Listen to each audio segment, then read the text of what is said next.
vão tirar os nossos filhos, não sei o que, etc e tal. Né? E vejam, vai ser outro capítulo quando nós falarmos do golpe militar. Mas, aqui eu não quero falar nada disso. Eu só quero explicar para vocês só esse detalhe. A nossa sociedade brasileira era uma sociedade conservadora. Como é que nós ficamos do jeito que nós estamos hoje? Como é que nós ficamos, como nós estamos hoje? Como? Vamos ver. As famosas novelas da Rede Globo. Todo mundo sabe que o senhor Roberto Marinho é o quê? Era o quê? Capitalista, anticomunista, completamente anticomunista. Mas quando os militares foram mexer nos comunistas, que eram jornalistas e que trabalhavam na Rede Globo, o que é que o senhor Roberto Marinho disse? Deixem os meus comunistas em paz. Por quê? Porque ele era um homem capitalista, anticomunista, mas ele era um democrata. Ele era contra a repressão. Ele protegeu, não somente. O senhor Boni, já ouviram falar do Boni, da Rede Globo, né? O senhor Boni, quando ele era adolescente, trabalhou numa rádio do Rio de Janeiro com um rapaz chamado Dias Gomes. Dias Gomes não sei se os senhores sabiam disso, saibam, era, que já faleceu, comunista de carteirinha. Não precisa acreditar em mim.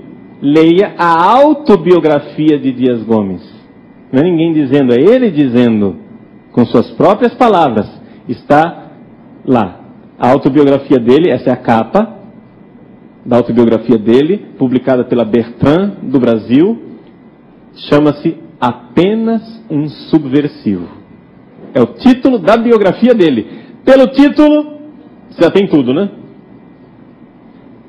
Apenas um subversivo. E o senhor Dias Gomes era casado com uma outra senhora chamada Janete Claire.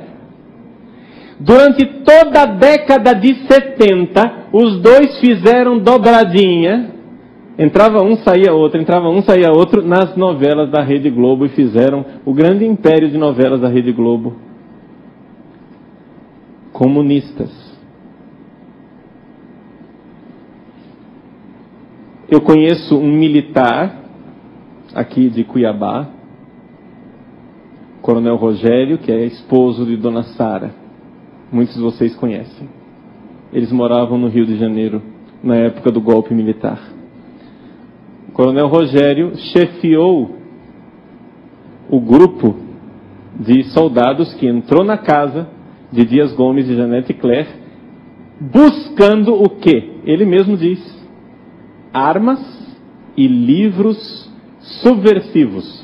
Ou seja, livros que ensinassem guerrilha, não sei o que, etc e tal. Só que eles não sabiam que esse tipo de comunista aqui estava preocupado com outra coisa, que era acabar com a nossa moral burguesa. Leiam a biografia de Dias Gomes, vocês vão se divertir. Só vou dar uma pequena noção. Primeira novela que ele fez, ele mesmo diz que ele atacou o tema do divórcio, que no Brasil, naquela época, ainda era tabu. Ainda era tabu. Segunda novela que ele fez, não sou eu quem estou dizendo, ele diz na biografia dele. Segunda novela que ele fez, Celibato Clerical. Em 1975, ele tentou levar ao ar uma famosa novela, 75, chamada Roque Santeiro. Atenção, essa novela não foi ao ar, só foi em 85. Por quê? Porque em 75 o telefone dele estava grampeado, os militares descobriram, isso está escrito na biografia dele, os militares descobriram o que ele queria com a novela. Por quê? Ele diz no microfone, no telefone, né? O que ele pretendia com a novela, e a pessoa com quem ele estava falando: ah, ótimo, cara, os militares são burros, eles nunca vão descobrir isso. Está na biografia dele. Confissão dele mesmo. Só para dar um gostinho, vamos lembrar da novela Roque Santeiro. Qual é o tema? E me digam se isso não é uma destruição do cristianismo. Sutil, porém real.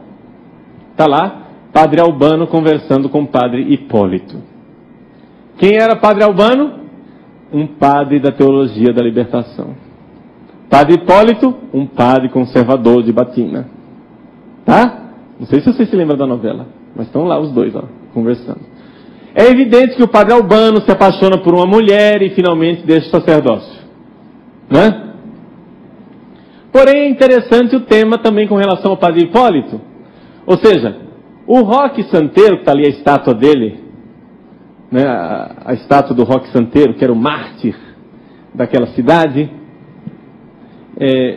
ele morreu e o Padre Hipólito, o conservador, vendia santinho do Roque Santeiro e tinha comércio com a história de Roque Santeiro. Então, veja só, acontece que o Roque Santeiro não tinha morrido.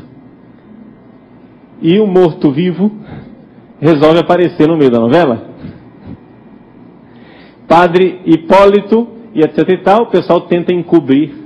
Padre Albano quer denunciar. Então vejam só a ideia. O cristianismo cria mitos falsos. É necessário denunciar esses mitos, porque eles estão se aproveitando do povo. Foi o maior sucesso de audiência da década de 80. Porque década de 80, 85, já estávamos em clima de abertura, né? E clima de abertura, 85 foi o ano em que o Tancredo deveria ter tomado posse, né? Então as coisas já estavam abrindo e já era possível então trazer ao ar Roque Santeiro. No Brasil, as universidades. O que é que houve com as universidades brasileiras? Um senhor gaúcho chamado General Golbery do Couto e Silva. Já ouviram falar dele? Muito bem. Ele é o responsável por metade das desgraças que acontecem na universidade brasileira atual. Por quê? Porque ele era um general, aspas, aberto. Então ele tinha a sua famosa teoria da panela de pressão.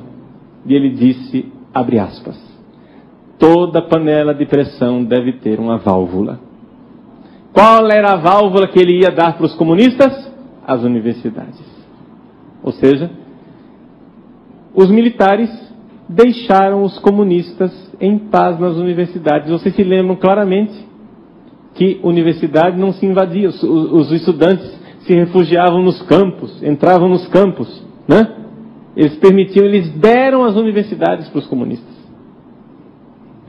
Quando um professor marxista estava em sala de aula, ele sabia muito bem que na sua sala de aula tinha pelo menos um agente secreto ouvindo as aulas dele. Mas, se ele falasse de reforma agrária, de luta armada, ele ia preso por chilindró. Mas se ele falasse de aborto, se ele falasse de divórcio, se ele falasse de amor livre, nem nada disso era considerado como comunismo. É ou não é verdade? Quem que acha que isso é comunismo? Tem nada a ver com marxismo. Então,